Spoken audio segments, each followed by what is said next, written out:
Assalomu alaykum Qahramon tabib. Sog'lik salomatligingiz yaxshimi? Menda 2-darajali suyak yemirilishi bor edi.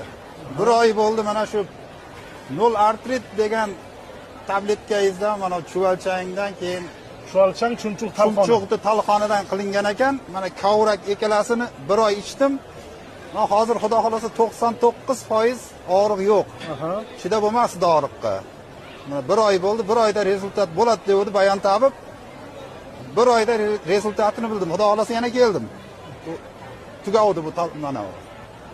Yana olib ketishga keldim mana. Nol artrit kapsulasi. Nol artrit kapsulasini. Mashhur ustozimiz Qahramon tabib chuvalchang chumchuq talqonining kapsulaga olingan. Agar sizda suyak yemirish bo'ladigan bo'lsa, 1-3-darajalik bo'lsa ham Xudoning iznidan yordam beradi. Mana shu akam 1 oyga natija olib kelyaptilar. Avvalasi Xudo. Avvalo Xudo. Avvalasi shifo Xudodan, lekin Shifo Xudodan. Qahramon tabib sabab. Qahramon tabib sabab.